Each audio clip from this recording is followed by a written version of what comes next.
আজ শুক্রবার আবারও সেই দৌলতিয়া ঘাটে আরেকটি বাস নিয়ন্ত্রণ হারিয়ে নদীতে পড়ে যায়। কত মানুষের পরিবার যে আজ নিঃস্ব হবে তা বলায় ভাষায় প্রকাশ করা যাবে না। এরকম নিয়ন্ত্রণহীন বাস চালক কীভাবে পারে?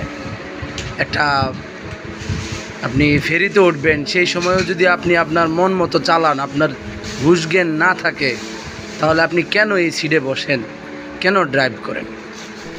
আমাদের দেশের প্রত্যেকটা ড্রাইভারদেরকে উচিত প্রতি মাসে অন্তত একবার হলো তাকে তার চেক করা যে সে কি সুস্থ আছে নাকি সে মানসিক কোনো রোগ আক্রান্ত হয়ে অসুস্থ আছে। তাকে ওই অবস্থায় যে 40 জন 30 জন 20 জন যাত্রীর আপনি দায়িত্ব দিচ্ছেন, সে কি তাদেরকে সঠিকভাবে নিয়ে গন্তব্যস্থানে পৌঁছাতে পারবে কি না, এটা প্রতি মাসে তাদেরকে চিকিৎসা করানো দরকার।